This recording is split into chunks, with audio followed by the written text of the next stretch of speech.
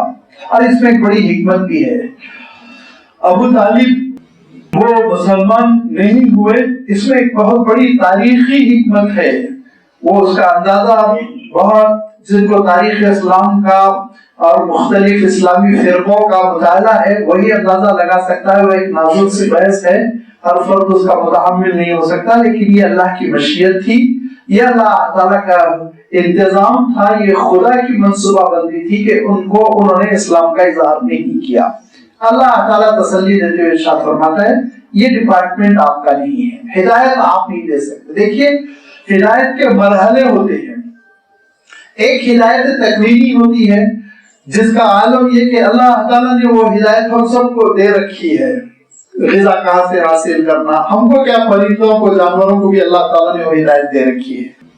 دوسرے مرحلے میں دوسری ہدایت ہوتی ہے، وہ ہدایت تبلیغ ہوتی ہے، جس کے معنی یہ ہوتے ہیں رہنمائی کرنا، بتلانا، جیسے کہ اللہ تعالیٰ خود ارشاد فرماتا ہے اللہ کے رسول صلی اللہ علیہ وسلم سے اِنَّكَ لَتَهْدِي إِلَى صراط اللہ، کہ اللہ کے راستے کی جانب آپ رہنمائی کرتے ہیں. اللہ کے رسول صلی اللہ علیہ وسلم رہنمائی کرتے تھے، اللہ کے راستے کی جانب دعوت دیتے تھے. تیسری ہدایت ہوتی ہے وہ ہدایت توفیق ہوتی ہے کہ اس ہدایت کو قبول کر لینے کی بھی صلاحیت. یہ چیز اللہ کے ہاتھ میں ہے، یاد رکھیے. تیسرے مرحلے کی چیز یہ اللہ کے ہاتھ میں ہے. اللہ تعالیٰ توفیق دے تو دل کھلتا ہے اسلام کے لیے. اللہ تعالیٰ اگر توفیق نہ دے تو دل نہیں کھلتا ہے. لیکن اللہ تعالیٰ نے آگے ایک بات ارشاد فرما دی، وَهُوَ أَعْلَمُ بِالْمُهْتَدِينَ. جوہری کس کو کہتے ہیں آپ کو معلوم؟ پتھروں کے انبار میں ایک نظر میں وہ جوہر کو پہچان لیتا ہے، ہیرے کو پہچان لیتا ہے، اس کو جوہری کہتے ہیں. پتھروں کا انبار وہ ایک نظر میں وہ پہچان لیتا ہے، اس پتھر کے اندر ہیرا بننے کی صلاحیت ہے. اب اس پتھر کو سلیکٹ کر لیتا ہے. پتھروں کی 10 قسمیں ہوتی ہے نا، آپ جانتے ہیں. اسی میں ایک گرانائٹ ہے، پھر اسی میں ایک چل کے ہیرا بن جاتا ہے. کب بنے گا ہیرا؟ جبکہ وہ جوہری کے ہاتھ میں آ جائے اور اس کو صحیح کاٹا جائے. اس کو کہتے ہیں ہیرا تراشنا. تراش دیا جائے، اس کے بعد اس کی قیمت بنتی. جوہری جیسے جانتا ہے ان 10 پتھروں میں کون سا پتھر ہے جس کے اندر صلاحیت ہے کہ وہ ہیرا بن جائے اور اس کو کاٹا جائے، ویسے ہی اللہ تعالیٰ جانتا ہے کہ کس کا دل ہیرا ہے اور اس کو تراشا جائے تو وہ قیمتی بنے گا. اللہ تعالیٰ جانتا ہے. وَهُوَ أَعْلَمُ بِالْمُهْتَدِينَ. وہ جانتا ہے ہدایت کون قبول کریں گے. کیوں؟ پروردگار جانتا ہے کہ کس کے اندر انابت ہے، کون اللہ کی طرف گر گڑاتا ہے، رجوع کرتا ہے، کس کے اندر بے نیازی ہے، اپنے آپ کو فرعون سمجھتا ہے، ابلیس سمجھتا ہے. لہذا جو اپنے آپ کو بے نیاز سمجھتا، جو یہ سمجھتا ہے کہ میں اللہ کے دین کا نعوذ باللہ ضرورت مند نہیں ہوں، اس شخص کو اللہ تعالیٰ کبھی ہدایت نہیں دیتا، گمراہ چھوڑ دیتا ہے. لیکن جو دل نرم ہوتا ہے اور ہمیشہ جس کے لبوں پہ دعا ہوتی ہے کہ پروردگار اہدنا الصراط المستقیم، مجھے صراط مستقیم پر آپ گامزن رکھیں، ایسے دلوں کو اللہ تعالیٰ پتھروں کے ڈھیر اور انبار میں سے قبول کرتا ہے اور قبول کر کے ہیرا بناتا ہے. ہدایت اس دل میں ڈالتا ہے، اس دل میں ہدایت ڈالتا ہے جس دل کے اندر ہدایت قبول کرنے کی صلاحیت ہوتی ہے. اللہ تعالیٰ ارشاد فرماتا ہے جو ہدایت طلب کرتا ہے میں اس کو ہدایت دیتا ہوں، جو ہدایت طلب نہیں کرتا اس کو ہدایت نہیں ملتی. وَهُوَ أَعْلَمُ بِالْمُهْتَدِينَ. ان لوگوں نے یہ کہا، حضور اکرم صلی اللہ علیہ وسلم نے جب دین حق پیش کیا، سمجھایا، وَقَالُوا إِن نَتَّبِعِ الْهُدَى. ان لوگوں نے کہا کہ اگر ہم اس ہدایت کو قبول کر لیں، اسلام کو قبول کر لیں، دین حق قبول کر لیں، قالوا ان نتبع الهدى معك نتخطف من ارضنا، تو ہم کو مکہ مکرمہ سے نکال کر پھینک دیا جائے گا. ایک ایسا انہوں نے جھوٹا ہیلا کیا کہ انہوں نے یہ کہا اسلام ہم قبول کر لیں گے تو کیا ہوگا کہ ہم یہ جو 360 بت لگا رکھے ہیں یہ الگ الگ قبیلوں کے بت ہیں، سارے قبیلے والے جب ہم ان بتوں کو نکال کے پھینک دیں گے حرم سے تو سارے قبیلے والے ہمارے خلاف ہو جائیں گے اور ہم کو مکے سے نکال کر پھینک دیں گے، ہم کہیں کے نہیں رہ جائیں گے. لہذا اگر سے کہ آپ کی بات سچ ہے، نتبع الہدی، ہدایت پر مبنی ہے، لیکن ہم آپ کا ساتھ اس لیے نہیں دے سکتے کہ ہم ملک سے نکال دیے جائیں گے، نکو بن جائیں گے اور سب ہمارے مخالف ہو جائیں گے. آپ سوچیں ان مشرکین مکہ کا جو شوشہ تھا، جو عذر تھا، جو ہیلا تھا، بیائی ہی آج ہم لوگ دین اپناتے ہوئے اختیار کرتے ہیں. اللہ تعالیٰ مکہ مکرمہ کے مشرکین، مدینہ منورہ کے یہودی، نجران کے عیسائی، اہل کتاب، کفار، ان میں سے کسی کی بھی بات بیان جب فرماتا ہے قرآن مجید میں تو یہ ایک تاریخ کا حوالہ نہیں ہوتا جس کی وجہ سے آپ تاریخ پڑھ کر سر دھل کر رہ جائیں. نہیں، جب بھی اللہ تعالیٰ پچھلی چیزوں کو بیان فرماتا ہے اس کے معنی یہ ہوتے ہیں کہ اس آئینے میں تم اپنا سراپا دیکھو، کہیں تمہارا بھی یہی معاملہ تو نہیں ہے.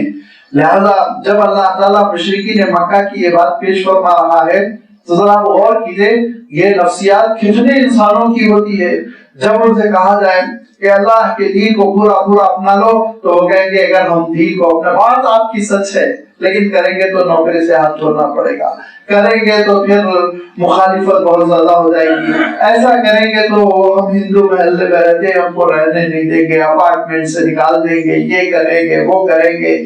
یہ وہ عذر ہے، یہ وہ بہانے ہیں جس کے بارے میں اللہ تعالیٰ دوسرے مقام پر ارشاد فرماتا ہے کہ جب فرشتے روح کا چارج لینے کے لیے آئیں گے نزا کے عالم میں اور روح قبض کر رہے ہوں گے تو پوچھیں گے کہ اتنی بدترین زندگی کیوں بسر کی تھی؟ نمازوں سے محرومی کی زندگی، بددینی کی زندگی، نافرمانی کی زندگی، یہ گندگیوں میں ملوث زندگی کیوں بسر کی تھی؟ تو بندہ کہے گا کہ مجبور تھا، وہ لوکیلٹی ایسی تھی، محلہ ایسا تھا، مشکل تھی، نوکری ایسی تھی، لہذا نہیں کر سکا.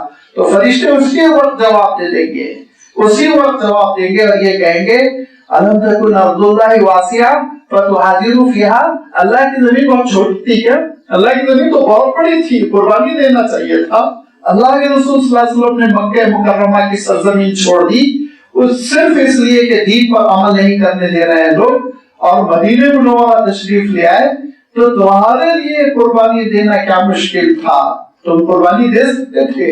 چھوڑنا چاہیے تھا گھر، چھوڑنا چاہیے تھا نوکری چھوڑنا. لعنت ہے اس نوکری پر جو نمازوں سے روک دے، لعنت ہے اس لوکیلٹی پر، اس پوش کالونی پر جو انسانوں کو نمازوں سے محروم کرتے، دین سے محروم کرتے، بچوں کو کفر پر پروان چڑھائے، بچوں کو حرام پر، نشے کی عادتوں پر، نافرمانیوں پر، حضور اکرم صلی اللہ علیہ وسلم کی مخالفتوں پر پروان چڑھائے. تو ایسے ماحول پر لعنت ہے، اسے ہجرت کرنا ضروری، چھوڑ دینا چاہیے. دنیا میں سلم ایریے میں زندگی بسر ہو جائے کوئی حرج نہیں، آخرت بن جائے یہ ہے اہم. آگے چل کے اسی حقیقت کو بیان فرما. ان مشرکین مکہ نے کیا کہا؟ اگر آپ کی ہدایت کو ہم قبول کر لیں، نتبع الہدی معاک، آپ کے ساتھ ہو جائے، نتخطف من ارضنا، ہم اس سرزمین سے اچک لیے جائیں گے، نکال کر پھینک دیے جائیں گے. اللہ تعالیٰ ارشاد فرماتا ہے ایسا نہیں ہوگا، جھوٹ ہے. اللہ تعالیٰ دیتا ہے، عنایت فرماتا ہے. اولم نمکن لہم حرما آمنا، کیا ہم نے ان کو حرم میں جینے کا موقع نہیں دیا؟ مکہ مکرمہ میں، حدود حرم میں. یجبا الیہ ثمرات کل شیء رزقا من عندنا من لدنا، کہ ان کے پاس کھانے پینے کی اللہ تعالیٰ کی عنایتیں وہ سب کی سب چلی آتی ہیں، کشاکش جمع ہو جاتی ہیں. رزقا من عندنا، ہماری بخشش ہم نے عنایت کی. مکہ مکرمہ میں حضور اکرم صلی اللہ علیہ وسلم کے زمانے میں بھی آج تک دنیا کی بہترین چیزیں پہنچتی چلی جاتی ہیں. اچھی سے اچھی چیز آپ کے ہندوستان میں آم پیدا ہوتا ہے لیکن وہ آم آپ کو یہاں کھانے کے لیے نہیں ملے گا عمدہ اور اعلیٰ جو مکہ مکرمہ میں بکے گا. ساری اچھی اچھی چیزیں کھنچتی ہوئی چلی جاتی ہے مکہ مکرمہ میں. اور ایک ایسا شہر جس کی آبادی 10 لاکھ کے قریب ہے، اس شہر میں 3 گنا بڑی تعداد لوگ مختلف موقعوں پر جمع ہو جاتی ہے. 30-35 لاکھ عمرہ کرنے والے زائرین جمع ہو جاتے ہیں رمضان میں. 30-35 لاکھ حجاج جمع ہو جاتے ہیں مہینے ڈیڑھ مہینے کے لیے حج کے موقع پر. لیکن آپ دیکھیں کبھی آپ نے سنا کھانے کی قلت بھی ہو، بھوکوں مر رہے ہیں حاجی؟ کبھی آپ نے سنا؟ اللہ تعالیٰ کی جانب سے اس کی نعمتیں کھینچی چلی آتی ہیں. اللہ تعالیٰ ارشاد فرماتا ہے کہ یہ جو بہانہ کر رہے ہیں ان کو اور کرنا چاہیے تھا کہ اللہ تعالیٰ نے حرم کے صدقے میں ان کو کیا کیا نہیں عطا کیا. وَلَكِنَّ أَكْثَرَهُمْ لَا يَعْلَمُونَ، لیکن یہ اکثر و بیشتر ناواقف ہے، جانتے نہیں ہیں. یہ ایمان قبول کریں گے تو حضور اکرم صلی اللہ علیہ وسلم فرمایا کرتے تھے میرا ساتھ دو، عرب اور عجم پر حکومت کرو گے. اور اللہ کے رسول صلی اللہ علیہ وسلم کا فرمان وہ پورا کا پورا حرف بحرف صحیح ہوا کہ جن جن لوگوں نے حضور اکرم صلی اللہ علیہ وسلم کی دعوت قبول کر لی انہوں نے عرب و عجم پہ حکومت کی.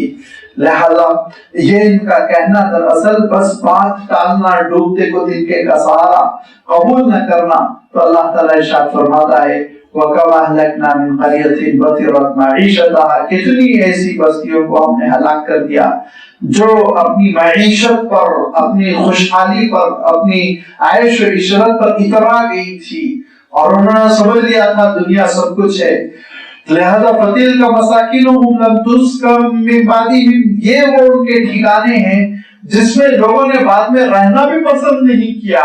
آزادی کے بعد کیوں لوگوں نے پھر لال قلعے کو رہنے کے لیے ٹھکانہ نہیں بنایا؟ کیوں قلعے برباد ہیں؟ کیوں دیوڑیاں ویران ہیں؟ کیوں بڑے بڑے محل میوزیم بنے ہوئے ہیں؟ دوبارہ اس میں لوگ کیوں نہیں رکے؟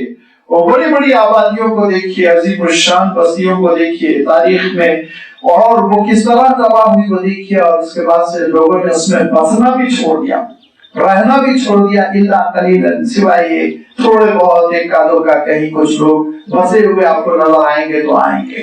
عظیم الشان بستیاں ہیں، آپ جا کر دیکھیں، اور دور جانے کی بھی ضرورت نہیں، آپ کے شہر کے ارد گرد آپ کو ایسی تاریخی عمارتیں ملیں گی جو ویران پڑی ہوئی ہیں، جس میں لوگ رہنا پسند نہیں کرتے۔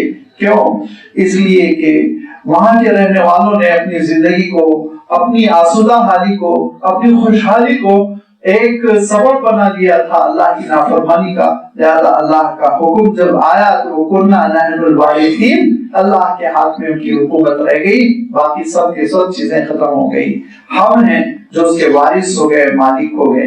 وَمَا كَانَ رَبُّكَ مُهْلِكَ الْقُرَىٰ حَتَّىٰ يَبْعَثَ فِي أُمِّهَا رَسُولًا، اور اللہ تعالیٰ کسی بھی بستی کو اس وقت تک نہیں عذاب کا شکار فرماتا ہے جب تک کہ اس کی جو مین بستی ہے، مرکزی بستی، اس میں کوئی رسول نہ آ جائے، ایسا رسول یتلو علیہم آیاتنا، جو اللہ کی آیتوں کو پڑھ پڑھ کر سنائے، رسول یتلو علیہم آیاتنا، ایسا رسول جو ہماری آیتوں کو سنا دے اور حجت پوری کر دے۔ وما كنا مهلك القرى الا واهلها ظالمون، ہم نے کسی بستی کو ہلاک نہیں کیا مگر یہ کہ بہت وہ ظالم ہو گئے تھے، تب کہیں جا کے ہمارا عذاب آیا، ہماری سزا آئی۔ وما اوتیتم من شیء فمتاع الحیاۃ الدنیا وزینتها، بندو تم کو جتنی چیزیں ہم نے عنایت کی اس دنیا میں، جتنی چیزیں تم کو دے دی گئی، وہ یاد رکھو متاع الحیاۃ الدنیا، دنیا کی زندگی کا سامان ہے، وزینتها، اور اس کی خوشنمائی ہے۔ بہت زیادہ تفصیل میں گئے بغیر میں صرف لفظوں کی تشریح کر دیتا ہوں۔ دیکھیے متاع الحیات دنیا، تین چیزیں اللہ تعالیٰ نے ارشاد فرمائی، دنیا، حیات اور متاع۔ متاع عربی میں اس ساز و سامان کو کہتے ہیں جو عارضی طور پر استعمال میں آتا ہے۔ فرنیچر ہے، فرنیچر امتیاع کہا جائے گا، متاع لازمی بات ہے، 300-400 سال اس کی عمر نہیں ہوتی، 10-20-25 سال پھر اسے بدلا جائے گا۔ برتن ہے، ساری چیزیں جو وقتی استعمال کی ہوتی ہیں اور بعد میں کارآمد نہیں رہ جاتی، ان کو متاع کہتے ہیں۔ اور پھر یہ دنیا آپ جانتے ہیں، گلوب جس میں ہم زندہ ہیں، اس کی اس دنیا میں، اس دنیا کی زندگی اگرچہ طویل ہے لیکن اس میں میری زندگی کتنی ہے یہ غور کرنے کی بات ہے۔ اس میں میں کتنا جی لوں گا، 100 سال لازمی بات ہے، کسی کی بھی 1000 سال عمر نہیں ہونے والی ہے، زیادہ سے زیادہ ہو گئی۔ میں تو حیرت کرتا ہوں ان سائنسدانوں پر، بیچاروں نے بڑی تحقیق کے بعد عمر کو لمبی کیا، تو کتنا لمبا کیا، کتنا لمبا کیا۔ پہلے حضور اکرم صلی اللہ علیہ وسلم کے زمانے میں مشرکین مکہ کہتے تھے کاش ہماری عمر 1000 سال ہو جائے۔ آج کے سائنسدان تو 1000 سال کی بھی بات نہیں کر سکتے۔ انہوں نے کہا کہ پولیوشن فری غذا اگر مل جائے اور پولیوشن فری فضا اگر مل جائے، ایٹماسفیئر میں بھی کوئی پولیوشن نہ ہو، غذاؤں میں بھی کوئی پولیوشن نہ ہو، بہت صاف ستھری پرفیکٹ زندگی مل جائے، تو ایک شخص کتنا جی سکتا ہے؟ کہا 130 ایئرس، 130 سال لاسٹ لمٹ، 130 سال۔ کسی نے نہیں کہا کہ پھر اس کی عمر 600 سال ہو جائے گی، 800 سال ہو جائے گی۔ تو آپ سوچئے کہ انسان کا ذہن گیا بھی تو کتنا گیا، زیادہ سے زیادہ ڈبل، عام طور پہ عمریں ہوتی 70 پر 76، چلو ٹھیک ہے، 130 سال آخری کسی کی عمر کی لمٹ انہوں نے بتا دی۔ اب 130 سال اگر کسی کی عمر آپ مان بھی لے، جو میں سمجھتا ہوں شاید لاکھوں نہیں کروڑوں میں کی ہوتی ہے، تو آپ سوچئے کہ اس مدت میں وہ جو کچھ اس کو مل رہا ہے وہ زندگی کا سامان عارضی ہے کہ نہیں ہے، برتنے کا ہے، بعد میں اس کو چھوڑ کر جانا ہے. زینتھا وہ اس کے لیے اس وقت تک خوشنما ہے, خوبصورت ہے جب تک کہ اس کی آنکھوں میں روشنی ہے. آپ کے بنگلے کا رنگ اس وقت تک رنگین خوبصورت ہے جبکہ آپ کو نظر آ رہا ہے. جب نظر ہی نہیں آئے گا, آنکھیں پتھرا جائے گی, تو کیا بنگلے کا رنگ. آپ کا بستر اس وقت تک نرم ہے جب تک کہ جسم میں محسوس کرنے کی صلاحیت ہے, اور آپ کے عطر میں اس وقت تک خوشبو ہے جب تک کہ آپ کے اندر سونگنے کی صلاحیت ہے, اور آپ کے کھانے میں اس وقت تک مزہ ہے جب تک کہ آپ کی زبان میں ٹیسٹ لینے کا ملکہ ہے, ٹیسٹ لینے کی صلاحیت ہے. ساری چیزیں آپ ذرا اندازہ کر لیجئے, میری زندگی سے ریلیٹڈ ہے, ان چیزوں کے اندر کوئی حقیقت نہیں ہے, ان چیزوں کے اندر کوئی حقیقت نہیں. جب کسی کی آنکھوں کا نور ختم ہو جاتا ہے, آنکھیں پتھرا جاتی ہے, زبان گم ہو جاتی ہے, جسم تختہ بن جاتا ہے, سننے کی صلاحیت ختم ہو جاتی ہے, جب وہ مردہ ہو جاتا ہے تو اس کا محل اس کے لیے محل نہیں, جھوپڑی سے بدتر ہے. اس کا بستر اس کے لیے نرم نہیں, اس کا کھانا اس کے لیے ذائقہ دار نہیں, اور اس کا آرام اس کے لیے آرام نہیں. اب تو کوئی چیز اس کے لیے کارآمد نہیں, بیکار. فرمایا اللہ کے رسول صلی اللہ علیہ وسلم نے, مرنے کے بعد بھی 3 چیزوں سے تمہارا تعلق باقی رہتا ہے. فرمایا اس میں ایک چیز کو تمہارے رشتہ دار ابھی تعلق باقی ہے, غسل دیں گے, اٹھائیں گے, لے جائیں گے اور تدفین کریں گے. اور دوسرے تمہارا مال جو کام آ رہا ہے کفن خریدنے تک, جو کام آ رہا ہے ضروری چیزیں تجہیز و تکفین کے. فرمایا قبرستان کے بعد یہ دونوں چیزیں بھی رک جاتی ہیں, اب تیسری ہی چیز چلتی ہے, وہ تمہارا اعمال. تمہارے اعمال ہے جو اب ساتھ آگے بڑھیں گے. اللہ تعالیٰ ارشاد فرماتا ہے کہ جو کچھ بھی ہم نے تم کو اے انسان عطا کر رکھا, وما اوتیتم من شیء, لہجہ بدل دیا اللہ تعالیٰ نے. مشرکین مکہ کا ذکر ہو رہا تھا تو یہ نہیں فرمایا وما اوتیہم, ان کو جو دیا گیا, نہیں, وما اوتیتم, تم کو جو دیا گیا اے انسانوں, من شیء, جو بھی دیا گیا ہے, لباس ہو کہ گھر ہو, اشیانہ ہو کہ کھانا ہو, ساری چیزوں کی فہرست بنا کر سوچو. فمتاع الحیات الدنیا وزینتها, تو وہ دنیا میں برتنے کا سامان ہے, اور وہ اس وقت تک خوشنما ہے جب تک تمہارے اندر زندگی. جب زندگی ختم ہو جائے گی تو تمہارے لیے یہ چیزیں بے حقیقت. وما عند اللہ خیر وابقى, جو اعمال تم نے اللہ کے لیے کیے وہ خیر ہیں, وہ بہت زیادہ تمہارے لیے نفع بخش ہے. وابقى, وہ باقی رہنے والے, وہ ختم نہیں ہوں گے. افلا تعقلون, نہیں سمجھتے ہو تم اس حقیقت کو. عقل مندی کا تقاضا ہے کہ عارضی چیز کو تم سمجھو, دائمی چیز کو تم سمجھو. کون سا ایسا احمق ہے جو ایئرپورٹ پر, کون سا ایسا احمق ہے جو اسٹیشن پر, کون سا ایسا احمق ہے جو بس اسٹینڈ پر پورا ساز و سامان تیار کر کے پیر پھیلا کے لیٹ جائے, یہاں تم سے زندگی بسر کرنی ہے, 1 گھنٹے 2 گھنٹے میں تم کو چھوڑنا ہے, آگے بڑھ جانا ہے. یہی دنیا کا عالم ہے. اسی لیے اللہ کے رسول صلی اللہ علیہ وسلم فرماتے تھے, اما انا, میرا عالم تو یہ ہے, کراکب استظل تحت شجرۃ, کہ ایک مسافر جیسے درخت کے نیچے کچھ دیر سستا لیتا ہے اور پھر آگے بڑھ جاتا ہے, بالکل میں ایسے دنیا کی زندگی بسر کرتا ہوں. کب فرمایا اللہ کے رسول صلی اللہ علیہ وسلم نے؟ اللہ کے رسول صلی اللہ علیہ وسلم سے ملنے کے لیے ایک صحابی آئے, کہا کہ اللہ کے رسول کچھ مسئلہ پوچھنا ہے. اللہ کے رسول صلی اللہ علیہ وسلم باہر تشریف لائے تو حضور اکرم صلی اللہ علیہ وسلم کے پشت پر, بازو مبارک پر موٹی چٹائی کے نشان پڑے ہوئے تھے لیٹنے کی وجہ سے. تو انہوں نے کہا اللہ کے رسول اجازت دیں, ایک گدا بنا کر میں حاضر کرتا ہوں, آپ اجازت دیں کہ میں ایک گدا بنا کر حاضر کرتا ہوں, آپ چٹائی پر لیٹتے ہیں. تو فرمایا نہیں, اجازت نہیں ہے. کیوں؟ اس لیے کہ اما انا, میں تو اپنے آپ کو کیا سمجھتا ہوں اس دنیا میں, کراکبن استظل تحت شجرۃ, ایک ایسا مسافر جو ایک درخت کے نیچے کچھ دیر کے لیے سستا لے اور آگے بڑھ جائے. لہذا میں نے کبھی اپنے لیے گدا بنانے کی تجویز نہیں رکھی, میں نے دنیا میں پیر نہیں پھیلائے. حضور اکرم صلی اللہ علیہ وسلم نے, خزانے آ گئے حضور اکرم صلی اللہ علیہ وسلم کی خدمت میں, خزانے آ گئے, سونے کے ڈھیر آ گئے, لیکن زور میں خزانہ جمع ہوا تو پھر اثر نہیں ہو پائی. اثر ہونے تک تقسیم فرما دیا کرتے تھے. اثر کی نماز ہوئی اور بہت تیزی کے ساتھ لوگوں کو ایسے چیرتے ہوئے حضور اکرم صلی اللہ علیہ وسلم شانوں کو پھیلاتے ہوئے اپنے حجرے میں تشریف لے گئے. پھر تھوڑی دیر بعد آ گئے, 3-4 منٹ بعد. صحابہ حیران, کون سی ایمرجنسی پیش آ گئی؟ تجسس کے ساتھ اللہ کے رسول صلی اللہ علیہ وسلم کو تک رہے ہیں. تو حضور اکرم صلی اللہ علیہ وسلم نے فرمایا پریشانی کی کوئی بات نہیں, ایک چاندی کا ٹکڑا رہ گیا تھا تو مجھے ڈر ہوا کہ اس عالم میں مجھے موت نہ آ جائے کہ میرے گھر میں چاندی کا ٹکڑا ہو. میں خیرات کرنے کے لیے گیا تھا, اس کو اس کے ٹھکانے لگانے گیا تھا. یہ دنیا کی زندگی برتنے کے لیے, اچھی زندگی گزارے. دنیا کی زندگی مقابلے کے لیے نہیں ہے, مقابلہ کرتے ہوئے دنیا کما لے. دنیا کی زندگی برتنے کے لیے, بھلی زندگی, صاف ستھری زندگی بسر کر لیں. دنیا کی زندگی غافل ہونے کے لیے نہیں ہے کہ یہ ہم حضور اکرم صلی اللہ علیہ وسلم ارشاد فرماتے تھے کہ ہلاک ہو گیا دینار و درہم کا بندہ, بندے بن جائیں دنیا کے, دنیا کو پوجنے لگے, دنیا کو سب کچھ سمجھیں. اس کے لیے نہیں ہے دنیا کی زندگی. سارا دنیا کا ساز و سامان اللہ تعالیٰ جو دے رہا ہے برتیے, استعمال کیجیے.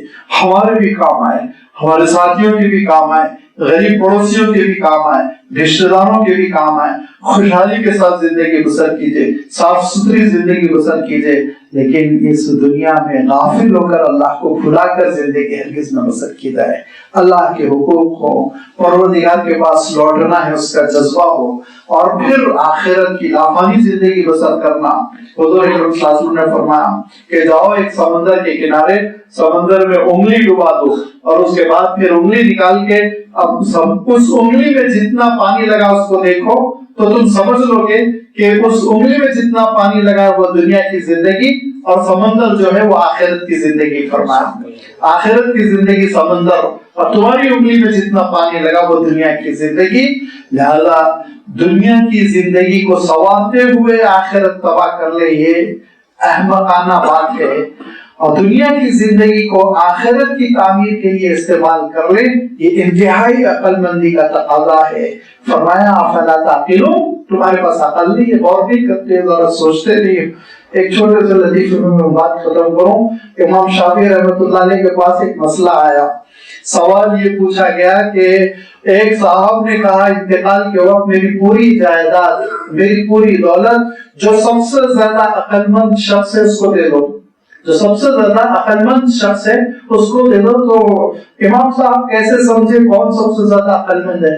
تو امام شافعی نے کیا فتویٰ دیا آپ جانتے ہیں؟ امام شافعی نے کہا سب سے زیادہ جو عبادت گزار ہے اس کو دو گا, کیونکہ وہی سب سے زیادہ عقل مند ہے. اللہ تعالیٰ نے ارشاد فرمایا آخرت کی جو فکر کرتا ہے وہ سب سے زیادہ عقل مند ہے, لہذا اس کو جا کے تم اس کی پوری جائیداد دے دو. افلا تعقلون, عقل سے کام تو سمجھو تم, عارضی چیز کیا ہے اور فانی چیز کیا ہے, لافانی کیا ہے, ختم نہ ہونے والی چیز کیا ہے. دونوں حقیقتوں کو سمجھ کر اپنی زندگی کو برتو اور استعمال کرو, تو پھر اللہ کے وعدے پورے ہوں گے. وہ وعدے کیا ہیں؟ قیامت کے دن اللہ تعالیٰ ایمان والوں کے ساتھ جو معاملہ فرمائے گا اس کا تذکرہ, اور قیامت کے بعد اور قیامت کے دن اللہ تعالیٰ کے نافرمان بندوں کا کیا حشر ہوگا اس کا تذکرہ آپ دیکھیں گے. آئندہ رکوع میں اللہ تعالیٰ نے فرمایا انشاءاللہ اس کی وضاحت کی جائے گی. الحمدللہ رب العالمین.